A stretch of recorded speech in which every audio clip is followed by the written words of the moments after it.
मैं अक्सर कहता हूँ, माने ये नहीं रखता कि आप दूसरों की राय को कितनी अहमियत देते हैं। बस एक चीज़ माने रखती है कि आपको अपने विचार पर कितना यकीन है। वरना कहीं ऐसा ना हो कि आपको भी वही कीमत चुकानी पड़े जो मकड़ी ने चुकाई थी। एक मकड़ी अपना जाला बनाने हेतु उपयुक्त स्थान की तलाश में थी। वह चाहती थी कि उसका जाला एक ऐसे स्थान पर हो जहां ढेर सारे कीड़े मकोड़े मक्खियां आकर फंसे। इस तरह वह मज़े में खाते पीते और आराम करते अपना जीवन बिताना चाहती थी। उसे घर में कमरे का कोना पसंद आ गया और वो वहाँ जाला बनाने की तैयारी करने लगी।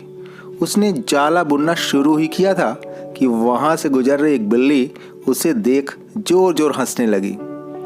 मकड़ी ने जब बिल्ली से उसके हंसने का कारण पूछा तो बिल्ली बोली, मैं तुम्हारी बेवकूफ़ी पे हंस रही हूँ। तुम्हें दिखाई नहीं पड़ता कि यह स्थान कितना साफ सुथरा है। यहाँ न कीड़े मकोड़े हैं न ही मक्खियाँ। तुम्हारे जाले में कौन फंसेगा। बिल्ली की बात सुनकर मकड़ी ने कमरे के उस कोने में जाला बनाने का विचार त्याग दिया और दूसरे स्थान की तलाश करने लगी। उसने घर के वरामदे में लगी एक खिड़की देखी और वहां जाला बनाने लगी। उसने आधा जाला बुनकर तैयार कर लिया था। तभी एक चिड़िया वहां आई और उसका मजाक उड़ाने लगी। अरे तुम्हारा दिमाग खराब हो गया है क्या जो इस खिड़की पे जाला बुन रही हो? तेज हवा चलेगी और तुम्हारा जाला उड़ जाएगा। मकड़ी को चिड़िया की बात सही लगी। उसने तुरंत खिड़की पे जाला बुनना बंद कर दिया और दूसरा स्थान ढूंढने लगी। ढूंढते ढूंढते उसकी नज़र एक पुरानी अलमारी पे पड़ी। उस अलमारी का दरवाज़ा थोड़ा खुला हुआ था। वह वहाँ जाकर जाला बुनने लगी। तभी एक कागरोच वहाँ आया और उसे समझाते हुए बोला, इस स्थान पर जाला बनाना व्यर्थ है। यह अलमारी बहुत पुरानी हो चुकी है। कुछ ही दिनों में इसे बेच दिया जाएगा। तुम्हारी सारी मेहनत बेकार चली जाएगी।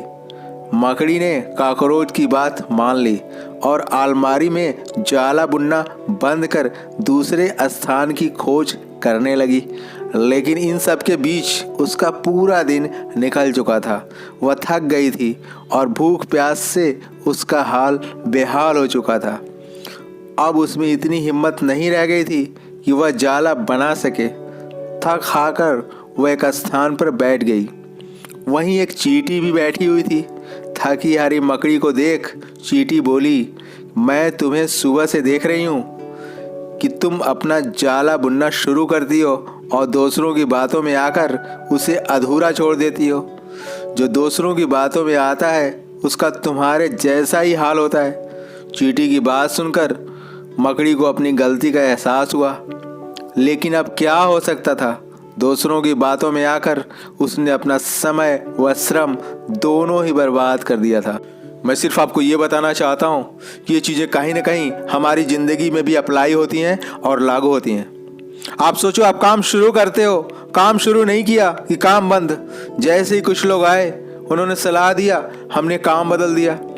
मैं सिर्फ आपको ये बताना चाहता हूँ, काम बदलने से कामयाबी नहीं मिलती, बल्कि एक काम में तन मन धन सब कुछ झोंक देने पे कामयाबी मिलती है।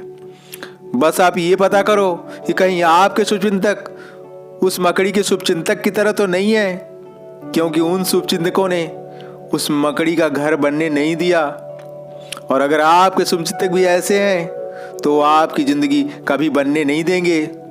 इसलिए हर हाल में आपको ऐसे शुभचिंतकों से दूरी बनानी होगी।